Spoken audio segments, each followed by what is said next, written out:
रास्ता जिससे बचाना चाहता है अल्लाह इंसान को इंसान की गुलामी से।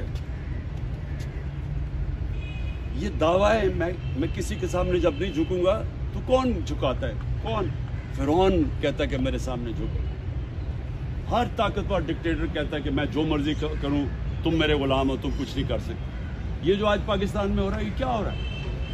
वो ताकतवर आदमी बैठा हुआ कह रहा है कि देखो मेरी ताकत कितनी है, मैं लोगों के घरों में रात को घुस जाता हूँ, कोई मुझे पूछने वाला नहीं है। 20-30 लोग पुलिस वाले घुस गए, घर तोड़ के चले गए, किसी को पकड़ के लेके चले गए।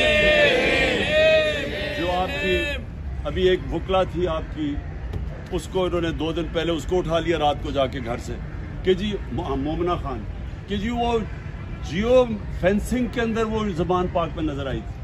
कभी सुना दुनिया में इस चीज़ के ऊपर किसी को पकड़ते हैं रात के 3 बजे जाके घर से? दहशत फैलाई हुई है कि हम वो ताकत है, हम जो मर्जी चाहे कर सकते हैं, आप हमारे गुलाम हैं।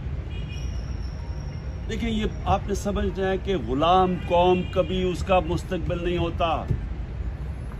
गुलाम सिर्फ अच्छे गुलाम बन सकते हैं। गुलामों की कभी परवाज ऊपर नहीं होती। मदीना की रियासत, अल्लाह जब आपको कहता है कि नबी की सुन्नत पे चलो,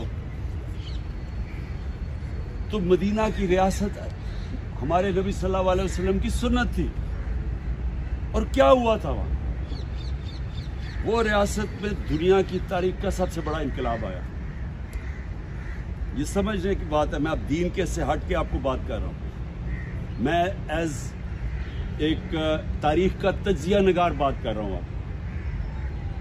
625 जंग बदर, 313 लोग लड़ने वाले हैं। 625 636 11 साल के बाद यारमुख की जंग होती है। दुनिया की तारीख में, वर्ल्ड हिस्ट्री में लिखा हुआ है। 11 साल के बाद जो उस वक्त की सुपर पावर थी रोमन बैजेंटाइन एम्पायर, वो यारमुख में मुसलमानों के सामने घुटने टेक देती। 1 लाख होती है उनकी लड़ने वाली फौज। तो 1 लाख फौज उनकी, तो 313 से ये पहुंच गए थे मेरे ख्याल में 35,000 पर। तो 35,000 के सामने सुपर पावर पहली गिरती है।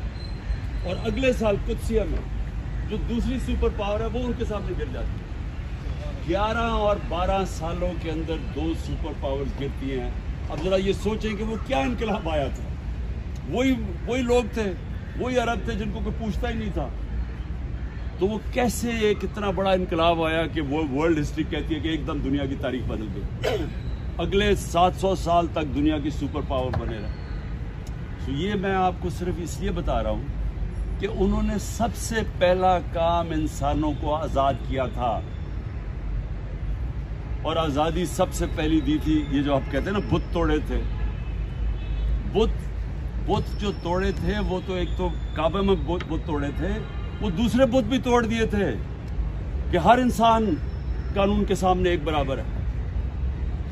एक हजरत उमर के दौर में वाक़या होता है, एक शहजादा मुसलमान हो जाता है, तवाफ कर रहे होते हैं खाना काबा का, एक गुलाम का पैर आ जाता है उस शहजादे की उसके ऊपर चौगे पे, वो उसको मारता है।